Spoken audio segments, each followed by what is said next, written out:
வணக்கம். இன்று 17/2/2022 மாசி மாதம் 5ஆம் தேதி. இன்றைய வானிலை மற்றும் வரும் 26ஆம் தேதி வரையிலான வானிலை முன்னறிவிப்புகள். முதன்மை தலைப்புகள்.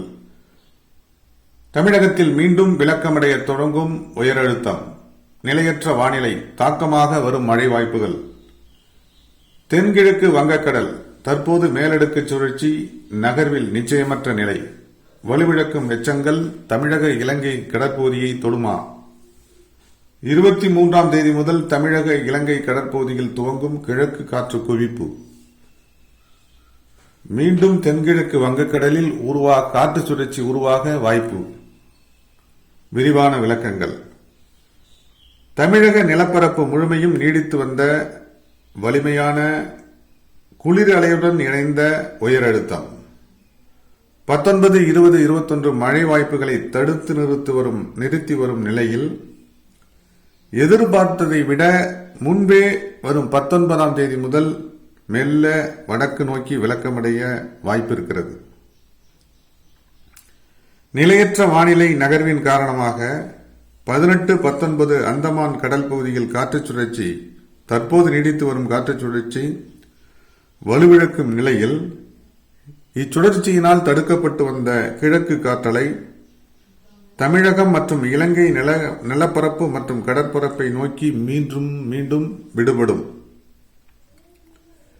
இவ்வேளையில் தமிழக நிலப்பரப்பில் மேற்சொன்ன மெல்ல விலக்கமடையும் உயரழுத்தத்தின் காரணமாக 19/2/2022 இலங்கை நிலப்பரப்பு முழுமையும் மிதமழைக்கான வாய்ப்பு உறுதியானது.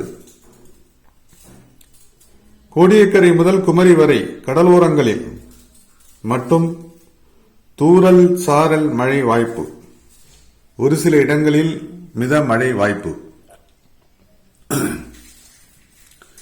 வரும் 19, 20, 21 தேதிகளில் அந்தமான் கடல் பகுதியில் மேலடுக்கு சுழற்சி முற்றிலும் வலுவிழந்துவிடும் நிலையில் இச்சுழற்சியினால் தடுக்கப்பட்டு வந்த கிழக்கு காற்று முழுமையாக விடுபட்டு தமிழக இலங்கை கடற்பரப்பில் கிழக்கு காற்று குவிப்பு ஏற்பட வாய்ப்பிருக்கிறது.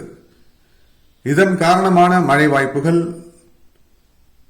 24/2/2022 இலங்கை நிலப்பரப்பு முழுமையும் மிதமழை தொடங்கி கனமழை வாய்ப்புகள்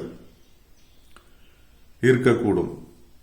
24/2/2022 இதே சமகாலத்தில் தமிழக டெல்டா மாவட்டங்கள், தென் தமிழகத்தின் அநேக கடலோர மாவட்டங்களில் மிதமழைக்கான வாய்ப்புகள், ஒரு சில இடங்களில் கனமழைக்கான வாய்ப்புகள் இருக்கக்கூடும். தென்கிழக்கு வங்கக்கடலில் சுமத்ரா தீவு அருகே தொடர் நிகழ்வாக தோன்றி வரும் காற்று சுழற்சிகள். இதன் அடுத்த கட்டமாக வரும் 25/2/2022 மீண்டும் உருவாகிறது காற்று சுழற்சி. சுழற்சியின் அடுத்த கட்ட நகர்வுகள் என்ன?